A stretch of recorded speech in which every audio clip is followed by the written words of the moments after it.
കലബുറഗിയിൽ കണ്ടത് എന്താണ്? ഒരു സുപ്രഭാതത്തിൽ രാവിലെ എഴുന്നേറ്റ് നോക്കുമ്പോൾ റോഡിൽ നിറയെ പാകിസ്ഥാൻ്റെ പതാക. ആ പാകിസ്ഥാൻ്റെ പതാക കലബുറഗി പോലെ വളരെ സെൻസിറ്റീവായ ഒരു സിറ്റിയാണ് കലബുറഗി. പണ്ട് ഗുൽബർഗ എന്നാണ് അതിൻ്റെ പേര്, കലബുറഗി എന്ന് പേര് മാറ്റിയതാണ്. കൽബുർഗിയെ കൊന്നതും അദ്ദേഹത്തിൻ്റെ നാടാണ് ഈ കൽബുർഗി. അപ്പോൾ പാകിസ്ഥാൻ്റെ പതാക മുസ്ലിം സാന്നിധ്യമുള്ള ഒരു ടൗണിൽ പാകിസ്ഥാൻ്റെ പതാക കണ്ടാൽ എന്താണ് ഇന്ത്യയിൽ സംഭവിക്കുക എന്നുള്ളത് നമുക്ക് ഊഹിക്കാവുന്നതേ ഉള്ളൂ. അതായത് ഇന്ത്യ പാക് മത്സരം നടക്കുമ്പോൾ പാകിസ്ഥാൻ ജയിച്ചിട്ട് പടക്കം പൊട്ടിച്ചു എന്ന് പറഞ്ഞ് വീടുകൾ ആക്രമിക്കുന്ന കമ്മ്യൂണൽ റൈറ്റ്സ് ഉണ്ടാക്കുന്ന ഒരു രാജ്യമാണ് ഇന്ത്യ. അപ്പോൾ കൽബുർഗി പോലുള്ളൊരു സിറ്റിയിൽ പാകിസ്ഥാൻ്റെ പതാക കണ്ടു, പോലീസ് കേസെടുത്ത് അന്വേഷിച്ചപ്പോൾ അത് ബജ്രംഗ് ദൾ പ്രവർത്തകർ ചെയ്തതാണ്. അവർ അറസ്റ്റ് ചെയ്യുന്നു. അവർ അറസ്റ്റ് ചെയ്യുമ്പോൾ അവർ കൊടുക്കുന്ന വിശദീകരണം എന്താണ്? അതായത് ഞങ്ങൾ പ്രൊട്ടസ്റ്റിന് വേണ്ടി ചെയ്തതാണ്. അതായത് റോഡിൽ പതാക ഒട്ടിക്കുന്നു, അതിന് മുകളിലൂടെ വണ്ടി പോകുമ്പോൾ പാകിസ്ഥാനെതിരായ പ്രതിഷേധമായി കാണണം എന്നാണ് അവരുടെ വിശദീകരണം. ഇവർ ഒട്ടിച്ചത് ആരാണെന്ന് കണ്ടെത്തിയില്ലായിരുന്നെങ്കിലോ? ഇത് കർണാടകയിലെ കൽബുർഗി ആയതുകൊണ്ട് ഇത് കണ്ടെത്തി. ഇതിപ്പോൾ യു പിയിലെ ഏതെങ്കിലും ഒരു ഗ്രാമത്തിൽ അല്ലെങ്കിൽ ഏതെങ്കിലും നഗരത്തിൽ റോഡിൽ പാക് പതാക കണ്ടു എന്ന് പറഞ്ഞാൽ അതിനെങ്ങനെയായിരിക്കും അവിടെ നറേറ്റ് ചെയ്യപ്പെടുക? ഒന്നും വേണ്ട, 5 വർഷം മുമ്പ് കർണാടകയിലാണ് അത് സംഭവിക്കുന്നതെങ്കിലോ എങ്ങനെയായിരിക്കും അതിന് നറേറ്റ് ചെയ്യപ്പെടുക? അത് അവിടെയുള്ള ആളുകൾ ഒട്ടിച്ചതാണ്. പാകിസ്ഥാൻ്റെ ആരാധകരായ ആളുകൾ കൽബുർഗിയിലുണ്ട്, കർണാടകയിലുണ്ട്. അവരെ കണ്ടുപിടിക്കണം, പുറത്താക്കണം എന്നുള്ളതായിരിക്കും ആ നറേറ്റീവ്. ഇവിടെ പോലീസ് കൃത്യസമയത്ത് നടപടി സ്വീകരിക്കുന്നു, അവരെ കണ്ടെത്തുന്നു. കണ്ടെത്തിയപ്പോൾ അവർ കൊടുക്കുന്ന വിശദീകരണമാണെന്ത്? ഞങ്ങൾ പ്രൊട്ടസ്റ്റിന് വേണ്ടി ചെയ്തതാണെന്ന്. പ്രൊട്ടസ്റ്റിന് വേണ്ടി സാധാരണ എന്താണ് ചെയ്യുക? നമ്മൾ പാകിസ്ഥാൻ്റെ പതാക കത്തിക്കാറുണ്ട്, അമേരിക്കയുടെ ഫ്ലാഗ് കത്തിക്കാറുണ്ട് പ്രൊട്ടസ്റ്റിൻ്റെ പേരിൽ. അങ്ങനെയല്ലേ ചെയ്യേണ്ടത്? ഇതങ്ങനെയല്ലോ ചെയ്തത്. അപ്പോൾ ഇത് പിടിക്കപ്പെട്ടപ്പോൾ അവർ അത് രക്ഷപ്പെടാൻ വേണ്ടി പറയുന്ന ഒരു മറുപടിയായിട്ട് മാത്രമേ അതിനെ കാണാൻ കഴിയൂ. അതർവൈസ് അവരെ കണ്ടെത്തിയില്ലായിരുന്നെങ്കിൽ നമുക്കതുപോലുള്ള ധാരാളം ഇൻസിഡൻസ് ഇന്ത്യയിലുണ്ടായിട്ട് അറിയാം. ക്ഷേത്രങ്ങളിലേക്ക് മലമെറിയുക, ക്ഷേത്രങ്ങളിൽ പശുവിൻ്റെ തല വെട്ടി വയ്ക്കുക, ക്ഷേത്രങ്ങളിലേക്ക് ഇറച്ചിയുടെ അവശിഷ്ടങ്ങൾ എറിയുക, ഇങ്ങനെ എത്രയോ ഇൻസിഡൻസ് ഈ കേരളത്തിൽ തന്നെ ഉണ്ടായിരുന്നു. മലപ്പുറം ജില്ലയിൽ തന്നെ നമുക്കറിയാമല്ലോ, ശ്രീകൃഷ്ണ ജയന്തിയുടെ ഘോഷയാത്രയ്ക്ക് വേണ്ടി ഉണ്ടാക്കിക്കൊണ്ട് അവിടെ എറിയാൻ വേണ്ടി ഉണ്ടാക്കിക്കൊണ്ടുന്ന ബോംബ് കൂട്ടി ഒരു അറസ്റ്റുകാരൻ മരിച്ച സംഭവം സൈഫിന് ഓർമ്മയുണ്ടോ? മലപ്പുറത്ത് ഒരു ക്ഷേത്രത്തിൻ്റെ അങ്ങാടിപ്പുറം ക്ഷേത്രത്തിൻ്റെ വാതിൽ കത്തിച്ച സംഭവം. അങ്ങനെ എത്ര ഇൻസിഡൻസ് കേരളത്തിൽ തന്നെ ഉണ്ട്, ഇന്ത്യയിൽ തന്നെ ഉണ്ടായിട്ടുണ്ട്. അപ്പോൾ ഈ അവസരം ഞാൻ പറയുന്നത് ഈ പഹൽഗാം സംഭവത്തിൻ്റെ തിരിച്ചടി എന്ന് പറയുന്നത്, അപ്പോൾ പുൽവാമയ്ക്ക് തിരിച്ചടി ദിവസങ്ങൾക്ക് ഉണ്ടായിരുന്നു. ഇപ്പോഴും ഒരു തിരിച്ചടി ഉണ്ടായിട്ടില്ല. പാകിസ്ഥാനിലെ ഏതെങ്കിലും തരത്തിൽ സൈനികമായി ആക്രമിച്ചിട്ടില്ല ഇന്ത്യ. അല്ലെങ്കിൽ ഇപ്പോൾ നയതന്ത്ര യുദ്ധം ഒരു വശത്ത് നടക്കുന്നു, ഈ സംഭവം നടത്തിയ ആളാരാണെന്ന് തിരിച്ചറിഞ്ഞിട്ടില്ല, ഈ കൊന്നവരെ കണ്ടുപിടിച്ചിട്ടില്ല, അവരെ പിടികൂടിയിട്ടില്ല, ശിക്ഷിച്ചിട്ടില്ല. അപ്പോൾ ഈ നിൽക്കുന്നൊരു അസന്ദിഗ്ധാവസ്ഥയുണ്ട്. ഈ അസന്ദിഗ്ധാവസ്ഥ മേൽപ്പറഞ്ഞ സംഭവങ്ങൾ ധാരാളമായി ഉണ്ടാവാൻ സാധ്യതയുള്ള സമയമാണ്. അതെത്ര വൈകുന്നോ അതിനൊരു കൺക്ലൂഷൻ എത്തുന്നത് വരെ ഇത്തരം സംഭവങ്ങൾ ഉണ്ടായിക്കൊണ്ടേയിരിക്കും. ഇത്തരം സംഭവങ്ങൾ ഉണ്ടായാൽ പിന്നെ എന്താ ഉണ്ടാവുക? നമ്മൾ ഇതുവരെ നമ്മുടെ 10 വർഷമായിട്ട് നമ്മുടെ രാജ്യത്ത് കാണുന്ന ഡിവൈഡ് കൂടുതൽ വർദ്ധിക്കും, കമ്മ്യൂണൽ ഹേറ്റഡ് കൂടുതൽ വർദ്ധിക്കും.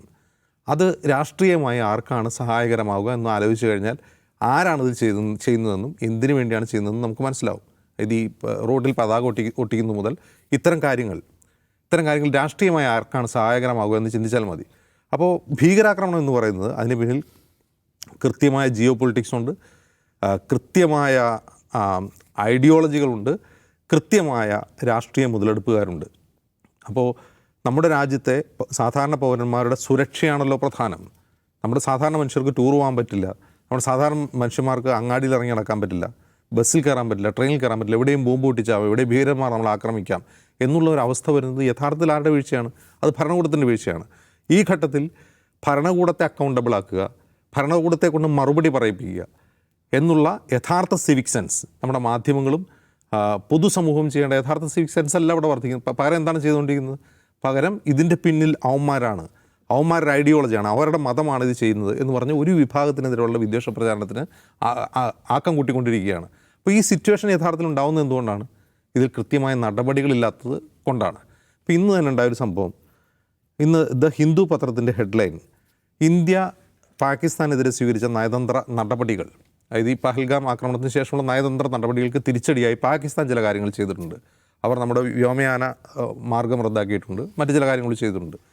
അത് ഹെഡ്ലൈനാക്കി, അതായത് ദി ഹിന്ദു പത്രം അതിൻ്റെ പ്രധാന ഹെഡിങ് പാകിസ്ഥാൻ ഇങ്ങനെ ചെയ്യുന്നു എന്ന് പറഞ്ഞ് ഹെഡ്ലൈനാക്കി. നമ്മൾ ചെയ്ത കാര്യത്തിലുള്ള അവരുടെ പ്രതികരണമാണ്, വാർത്തയാണത്. ആ വാർത്ത കൊടുത്തു എന്നതിൻ്റെ പേരിൽ എസ് ഗുരുമൂർത്തി എന്ന് പറയുന്ന RSS സൈദ്ധാന്തികൻ ഇന്ന് എക്സിലൊരു പോസ്റ്റ് ഇട്ടേക്കാണ്. നിങ്ങളാരും തെറ്റിദ്ധരിക്കരുത്, പാകിസ്ഥാനിലുള്ള ദ ഡോൺ പത്രത്തിൻ്റെ ഹെഡ്ലൈനാണ് എന്ന് തെറ്റിദ്ധരിക്കരുത്, ഇത് ഹിന്ദുവിൻ്റെ ഹെഡ്ലൈനാണെന്ന് പറഞ്ഞ് അതൊരു സർക്കാസ്റ്റിക് ആയിട്ടൊരു പോസ്റ്റ്. അതിനോട് ദി ഹിന്ദുവിൻ്റെ നിലവിലെ ഡയറക്ടറും ആയിട്ടുള്ള മാലിനി പാർത്ഥസാരഥി അവർ പറയുന്നത് വളരെ മോശമായിപ്പോയി, ഞങ്ങളുടെ പത്രത്തിൽ നിന്ന് ഇങ്ങനെയൊരു സംഭവം ഉണ്ടായത് വളരെ അതായത് ഒരു പത്രം വാർത്ത റിപ്പോർട്ട് ചെയ്യാൻ പറ്റില്ല. അതായത് ഒരു കാര്യം ചെയ്തു കഴിഞ്ഞാൽ ആ വാർത്ത റിപ്പോർട്ട് ചെയ്യുന്നത് പോലും ദേശദ്രോഹമായി ആൻറ്റി നാഷണൽ സെൻറ്റിമെൻറ്റ്സായി കാണുകയാണ്. അതങ്ങനെ പ്രചരിപ്പിക്കുകയാണ്, മാധ്യമങ്ങളെ പോലും വരുതിയിലാക്കുകയാണ്. ഒരു വാർത്ത റിപ്പോർട്ട് ചെയ്യാൻ പറ്റാത്ത ഒരു മാധ്യമം എങ്ങനെയാണ് സെക്യൂരിറ്റി ലാബ്സിനെ കുറിച്ചുള്ള ഒരു വിശകലനം നടത്തുന്ന ഒരു പത്രം, ഒരു മാധ്യമം നടത്തുക? അപ്പോൾ അത് ഹിന്ദുവിനെതിരെ മാത്രമുള്ള മുന്നറിയിപ്പല്ല, രാജ്യത്തെ മുഴുവൻ മാധ്യമങ്ങളെയും വായടപ്പിക്കുകയാണ് ഈ ഒറ്റ കാര്യത്തിലൂടെ. ചോദ്യങ്ങൾ ചോദിപ്പിക്കാതിരിക്കുക, ഭരണകൂടത്തെ അക്കൗണ്ടബിൾ ആക്കുന്ന രീതിയിലുള്ള വിശകലനങ്ങൾ വരാതിരിക്കുക. അതുപോലെ ടെലിവിഷൻ ചാനലുകൾക്ക് വേണ്ടിയുള്ള സാധാരണ രീതിയിലുള്ള ഇത്തരം എന്താണ് പറയുക ക്ലാഷസിൻ്റെ സിറ്റുവേഷനിൽ സാധാരണ ടെലിവിഷൻ ചാനലുകൾക്ക് ഒരു അഡ്വൈസറി കൊടുക്കാറുണ്ട് മിനിസ്ട്രി ഓഫ് ബ്രോഡ്കാസ്റ്റ്. അതായത് ഊഹാപോഹങ്ങൾ പ്രചരിപ്പിക്കരുത്, ഭീകരവാദികൾക്കെതിരായ ലൈവ് ഓപ്പറേഷൻ്റെ ലൈവ് ടെലികാസ്റ്റ് നടത്തുക, അങ്ങനെയുള്ള ഇത് കൊടുക്കാറുണ്ട്. പക്ഷെ അത് അങ്ങനെ കൊടുക്കുന്നത് പോലും എന്തിനാണ്? ഒരു തരം സമ്മർദ്ദം മാധ്യമങ്ങൾക്ക് മേലുണ്ടാക്കുക, നമ്മുടെ ലോജിക്കൽ തോട്ടിനെ തടയിടുക. ഇത്തരം സംഭവങ്ങൾ ഉണ്ടാകുമ്പോൾ എന്തായിരിക്കും സംഭവിക്കുക എന്ന് സാധാരണ പൗരന്മാർ ലോജിക്കലായി പോലും ചിന്തിക്കാതിരിക്കുക, അങ്ങനെയുണ്ടല്ലോ. അപ്പോൾ ആ അർത്ഥത്തിലുള്ളൊരു പ്രചാരണം വ്യാപകമായി നടക്കുകയാണ്. പകരം എന്താണ്, ഈ ഉന്മാദ ദേശീയതയും വെറുപ്പും വ്യാപകമായി ഡിസമിനേറ്റ് ചെയ്യപ്പെടുന്നു. അതിനെതിരൊന്നും നടപടി ഉണ്ടാകുന്നില്ല. ഇപ്പോൾ സേഫ് ചൂണ്ടിക്കാട്ടിയ ആഗ്രഹ സംഭവം ഞങ്ങളാണ് ചെയ്തതെന്ന് പറഞ്ഞ ഒരാൾ വീഡിയോ ഇട്ട് ഇൻസ്റ്റാഗ്രാമിൽ പോസ്റ്റ് ചെയ്യുകയാണ്. അപ്പോൾ ആ കൊല്ലപ്പെട്ട സംഭവത്തെയും ഇവർ ക്ലെയിം ചെയ്യുന്നത് എന്താണ്, പെഹൽഗാമിനുള്ള തിരിച്ചടിയാണ്, 26 പേരെ കൊന്നെങ്കിൽ ഞങ്ങൾ 2600 പേരെ കൊല്ലും എന്നാണ് അയാൾ പറയുന്നത്. ഇതിനെ തമ്മിൽ ബന്ധിപ്പിക്കരുത്, അങ്ങനെ ബന്ധിപ്പിച്ചാൽ നിങ്ങൾക്കെതിരെ കേസെടുക്കും. എന്നാൽ ഇത് സ്വയം ക്ലെയിം ചെയ്താൽ ഇത് ഏറ്റെടുത്ത ആൾക്കാർ അറസ്റ്റ് ചെയ്തെന്ന് വെച്ചാൽ അതില്ല. അയാൾ അറസ്റ്റ് ചെയ്തിട്ടുണ്ടോ? ഇല്ല, അവർ കേസെടുത്തിട്ടുണ്ട്. ഇതാണ് സംഭവിക്കുന്നത്. അതായത് ഇങ്ങനെയൊരു സിറ്റുവേഷൻ നിലനിർത്തുക എന്നുള്ളത് ആരുടെയൊക്കെയോ താല്പര്യങ്ങളാണ്. ആ താല്പര്യങ്ങളാണ് നമ്മളിപ്പോൾ കണ്ടുകൊണ്ടിരിക്കുന്നത്.